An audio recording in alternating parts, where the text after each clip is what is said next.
Yo, what is up, guys? YouTube, welcome back. By the way, today, as I'm making this video, I'm actually gonna start posting. I'm gonna start uploading daily, okay? Or daily, as in like, I'm gonna start uploading 2 days every day, and 1 day I'll take off since it's that rest day. And that rest day, I'll probably like here and there, you will see sometimes I'll say 2 days, 3 days, but know that like I'm gonna be uploading every single like video, my split. And we're doing a very, very early morning lift right now. It's 6 a.m. because I woke up late. So, you know, we're like that cycle, you know, it's always that cycle. I wake up super late one day and I go back to normal. It's like a, you know, it's like a cycle. That's it. But I'm not on a cycle. So we're staying natty, by the way. I don't know where I got that from, but yeah, let's just talk about exercise selection real quick, because that's on my mind.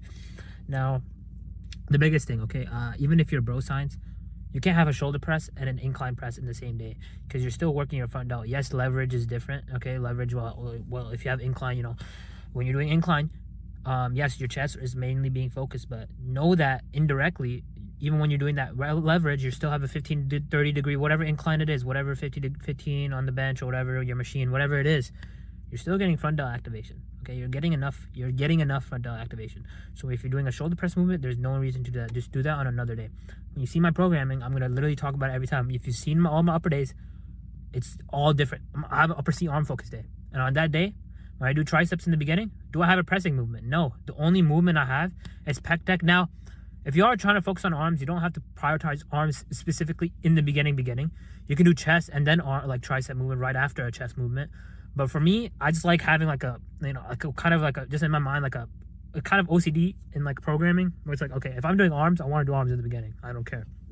So that's why when I program my tricep, I'm doing a chest fly or a pec deck movement, which is not causing your elbows to be flexed or like 9 degrees.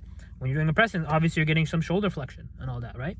But when you're doing a fly, your triceps are not getting any involvement. It's all your chest pec. So that's why I think chest flies and pec deck come in. Now, if you're trying to talk about which has more chest benefit, a pec deck or incline movement, there hasn't been enough research that shows that. Honestly, I think do both. At the end of the day, do both, because you never know which might benefit more. And when it comes to it, you're working different ranges of motion and you're moving your arms differently. So you're getting benefit from both, you know? So definitely implement a pec deck or chest fly, whatever. They're the same thing. I personally like doing a chest fly.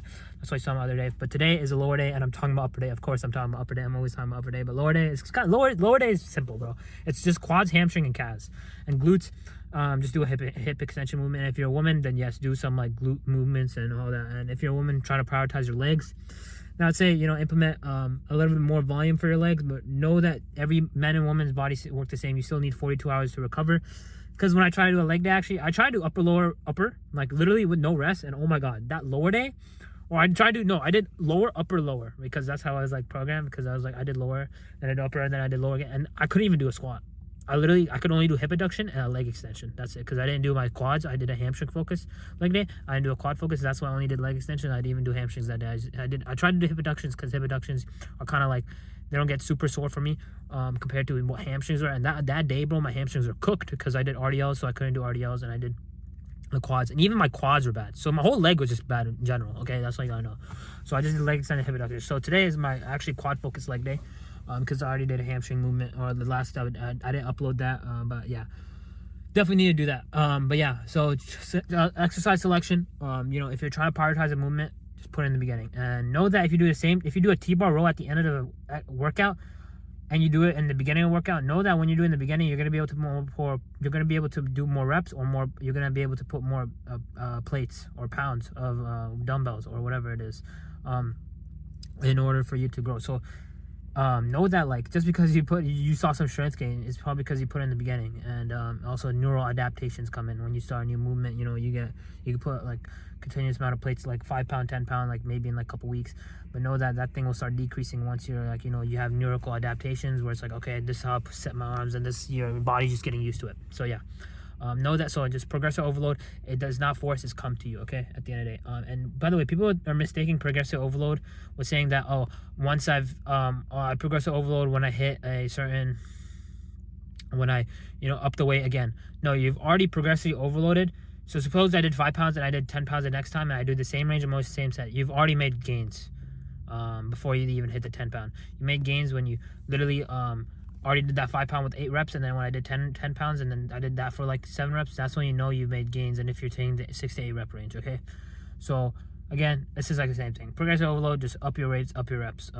and that's it. I probably sounded hella confusing, but at the end of the day, progressive overloading is just the same thing. It's just upping your weights, upping your reps, and that's why having a rep range is good.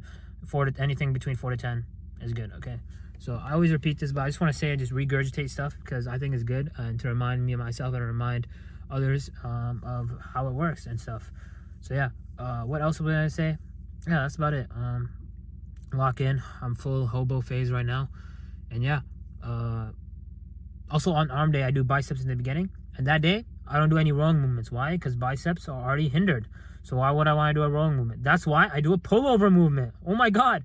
Because on that lat pullover Dorian Yates style, I literally get no bicep activation. Like quite literally, like the machine is perfect for that. I'm blessed to have good machines here, so it's perfect. Because even when I try to focus on biceps, I'm not doing rows or even a pull down really. I'm just doing a pullover movement on that day. And I do a rear delt exercise. So yeah. But again, give or take, you're going to have to sacrifice. You can't work all muscles the same each single day. And by the way, there's no difference between 2 to 3 times frequency. Like, people say upper, lower, full body. There's not enough research that says 3 times is better than two times. Again, do either or, whatever you feel best. I like to go to the gym a lot. And I've been loving this, just like upper lower repeat, upper lower. I only do 1 rest day, and now this guy's his lights are on because he's about to leave. But I just do upper lower rest repeat, and I've seen good adaptation because I love going to the gym. I can't take 2 rest days in a row because some people do upper lower rest, rest.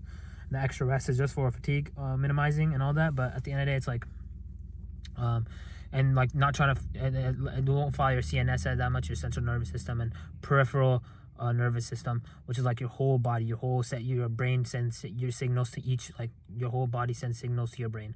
Just because one day I did legs, or one day I did that's why you take the extra rest days that's why you just take rest day in general, is because you're still kind of fatigued even after doing a 24-hour or 36-hour. So yeah, that's why they say 42 hours is the best. And yeah, for like weekly basis, not like this is just like for a whole split in a week, like a 7-day split or whatever that split is, right? By the way, never do a 7-day split because you need rest. I fell into the bro split. I never did that. I'm never gonna do that. Push pull legs you can do with one rest day, but no, you're gonna have to really, really, really adjust your volume and really figure out if you're actually progressing with a good steady pace while maintaining fatigue levels. So a program is never suited for everyone. I'm trying upper lower. I might go to 5 days like PPL X upper lower later on. Right now I'm loving it. I'm not a hater upper lower. I might even do full body one day, but I can't do like a rest day, like 2 rest days in a row and then full body. I can't do that. But again, there's no difference between upper, lower, and full body 2-3 times frequency as for now, as research says. But if honestly research says that 3 times frequency is better, then your boy might switch, bro. Because at the end of the day, you're trying to climb the ladder. I'm not here. Obviously, I'm here to have a fun time. But are you trying to grow the most amount of muscle, amount of muscle at the shortest period time? Yeah, man, stick to it. But if you're just trying to have fun, then you do you, bro. You can do whatever split you want. But lock in big right today because I was at 6 a.m. and I'm just like wanted to get through. So exercise selection, progressive overload, minimizing fatigue, and just the programming 101. Kind of recovered in like a brain dead way, but hopefully you guys understood one thing. Obviously I'm trying to understand this stuff myself. I've been found a new channel called Hypertrophy Academy. He's really good because he talked to Elijah Mundy, and he's really good at explaining just general, like I just saw like the one video where he was walking on a treadmill, and obviously the one with Elijah Mundy about leverages and all that.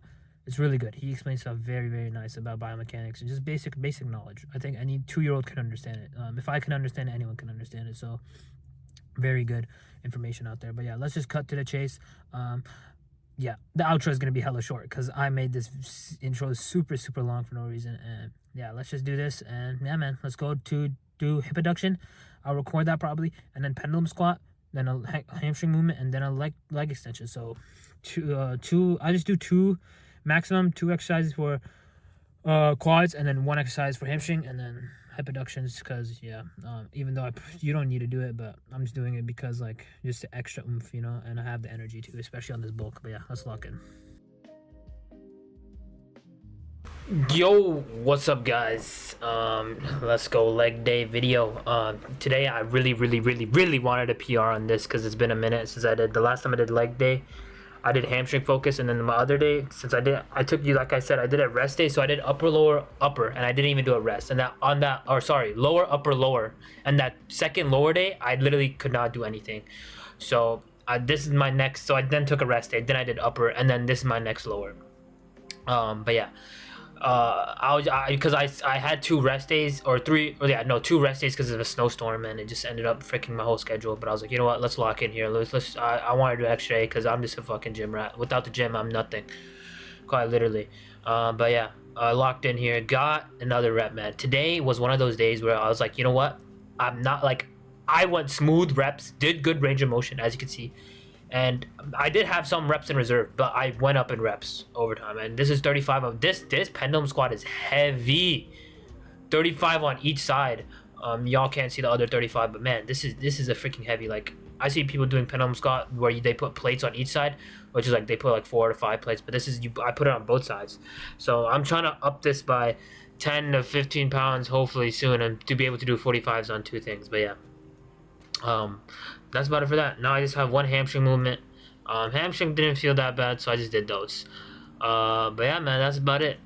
Also, I always gotta reiterate this, man. No need to do drop sets. No need to do supersets. No need to do my reps. Just do straight freaking sets, bro. No need to like, like right here. You know that last rep I got was kind of like a pushed rep, forced rep, but that's fine, as long as your range of motion is fine. But that's my thoughts on that. I don't even know what to say now. Like, literally, like, I just came back from another leg day today, and I'm just freaking vibing. And just hitting the sets properly with good form. Yes, my ass is coming off a little bit, but that's just a machine. But man, I look freaking small, man. I can't lie. This angle makes me look so small all the time. But hey, we're just trying to get bigger. We're gonna get bigger. And I just want to look freaking bigger, man. It's a process, man. But 2 years of lifting, and I still look mediocre physique. But hey, that's just part of bodybuilding, am I right?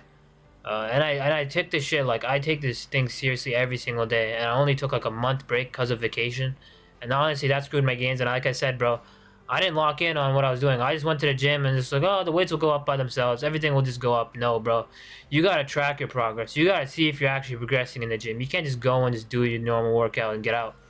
You gotta, when you program, you gotta track, okay? The weights, you gotta see them going up. You gotta, like, okay, I did this many reps, next time I'm gonna do this many reps. And over time, that's how you freaking grow, man. And I wish I didn't do that for the last 6 months. Also, see that guy doing the leg press right there? Oh my god, I swear, this guy, he had a coach, and look at him. He's helping him do like half reps, to each their own. But oh my god, you would never catch me doing that, alright? I'm only doing straight goddamn sets, because is it really benefiting you? Is it really like, are you just forcing the reps for someone to do it for you? Why not just do straight sets when all you're doing is fatiguing your body for the next freaking workout? How do you know if you're actually progressing? Are you upping the weights by doing that each time? Because I used to do that, and I used to say the same weight. I would never up, but man, he has massive legs, so hey, to each their own. He's doing well. Do what you want to do at the end of the day, but supersets, or sorry, just doing normal straight sets till failure, adding maybe like 1 or 2 partials at the end. That's all you need, man. That's all you need for growth. That's all you need for mechanical tension. The biggest thing is because of fatigue. You don't want to fatigue yourself. And today I was like, all right, I'm gonna do 60 squats. Now, sometimes I do 60 squats, sometimes I don't. But since it's on a bulk, I'm gonna be doing that. But yeah, man, 2 years of lifting, just like that, and 6 months or like 8, and like recently I've been finally dialing in the last 4 months. But man, it took me a while to learn many things, but hey, that's a struggle. But yeah, love y'all, and catch y'all next time. See ya in the car. And that is all she wrote today. Workout complete. Today I didn't show calves or hip abduction or abs because I thought the intro was too long, so I didn't want to make this video super long. Calves, same thing. I've been microloading that. Microloaded from last time you saw me do it was without a plate. I've been it goes by 15 pounds up each like plate, so, or each stack, sorry. So it's like I have to microload with plates. So like I put 2.5 pounds and 5 pounds. That's 2.5 pounds is like what my gym has. Like they don't have 1 pound plates. I don't even know if any gym has that. Let me know if y'all gyms has a 1 pound plate, but 2.5 is good enough. And just add the plate to the hook and you're good to go. So microloading that, I did 5 and then 2.5. Microloading my leg extensions. You probably didn't see that, but I also did that. So yeah, that's about it. I need to get a beard trim. Also, I saw a bunch of lifters, a lot of old heads today, and they were doing like, I saw this guy, he was doing hack squat, but like half reps, like literally not even half, like 1/3 reps, but like he had a coach, and the coach would like, when he was doing calves too, he would like push down on it, and I was like, I remember those days, bro. I used to do the same shit, but a lot of old heads still do it. But hey, if you want to train like that, you can. I mean, that dude had good, decent legs, but in my opinion, the only way to know if you're actually growing muscle, and this is science. Science has said this, is if you're progressive overloading. Now, is he progressive overloading doing that? Who knows? Maybe it is, but I'd rather just do straight stretch, good full range of motion, out and boom, and try to up the reps next time. That's it. That's the only way to build muscle. And I saw a lot of big dudes, like I'm talking about like Brian Shaw style, if that's how you say his name. Just like freaking repping stuff, and there was like other like he also had like this big Brian Shaw dude. I'm just gonna call him that. He had other like smaller like kid lifters with him, and they were laughing. They had to put the plates like he was doing 4 plates, but he had to take the plates out, and then the other guy. It was like basically, you know, the standing chest press machine. That's what they're doing next to me when I was doing the lying hamstring curls, or seated, sorry. And yeah, so they were just laughing at the guy because he couldn't push it. And they did it banded, which honestly, I should try that chest press. That chest press and chest standing, it looks fire, bro. I want to try that, but saw a bunch of new lifters. Well, that's what happens when you go to the gym at 6 a.m. And right now it's like 9. So yeah, I've been here for 2 hours. That's a good leg day sesh. And yeah, man, hip abductions. Dude, today, bro, the last thing. Today, dude, I didn't go like extremely, like I didn't go like, ugh, like I wasn't like aggressive, like half rep. I gotta get this. I got the rep and I felt smooth today. Like I felt like I wasn't like, my legs weren't shaking. I went down and up as like I was going through it. You know, I was like, dude, I gotta get this extra rep. And I didn't go like the extra mile ahead and mess up my other exercises. So I went up reps. All the range of motions are good. And yeah, man, I'm proud. Pendulum squat's going amazing. Everything's going good. So man, we just gotta keep going, keep it up. The only thing I wish is I started when I was like a really young teenager. But knowing me, bro, this is the best time I shot, because I didn't get my license. I was lazy, and I'm never gonna, like, for the gym, bro, I can't do calisthenics at home, and I feel like I could never do that. I was too addicted to gaming. The only way I do it is actual gym. So yeah, hey, at least I found it now rather than later. You know, you can only change the present. That's why it's a gift. But yeah, that's about it. Love y'all. Lift however you want to lift, but know that we're all trying to climb the ladder. We're all trying to build muscle. And how do you build the muscle the fastest and the most optimal? That's what I follow. That's what I follow right now. But if you all want to do whatever you want, go ahead. But science proves many things in bodybuilding. And I think just optimizing bro science with science is good too. But at the end of the day, lift heavy, progressive overload, good form, intensity. And don't get confused by like compound isolation movements, bro. If it's a lat movement, I saw this, oh yeah, sorry, last thing actually. So this guy say pull downs, and you should rather do pull-ups than pull downs because it's an isolation movement, bro. They're both the same movement. They both isolate your lats. What are you saying? One's compound, one's isolation. They both do the same thing. It's just one is a pull-up, one's a pull-down. They still both work your lats. There's no such thing. But the guy's huge, so people are going to listen to him. But hey, other huge guys also disagreed with him, so yeah. But enough bickering. I don't know why I said that. Holy shit, I need to get off. But yeah, man, love y'all. If it's an exercise, if it says lat, same thing. And also lat row, it's just a row. That's a rowing movement, okay? If you're trying to do a lat row and another row, like, it's the same shit, okay? You're still working your row, okay? You're still working your upper back. Just pick one exercise per muscle group, okay? And 2 exercises max if you're having like a whatever split you're doing. Depends on how many exercise selections and volume, and you have to adequate frequency and all that. So 2 times frequency, adequate your volume, adjust that, adjust your exercise, and feel try new shit and feel what's good. But stay consistent with the exercise you feel good with. Do that for like 3 months at least, and yeah, progress on that. Or else how else will you judge progressing? And when I bet about progressive overloading is when you already upped by 5 pounds, you've already progressively overloaded. It's not like you're not progressive. That's what I meant by earlier. You've already progressively overloaded if you went up reps and went up weight. Okay, so yeah, catch y'all later. Peace.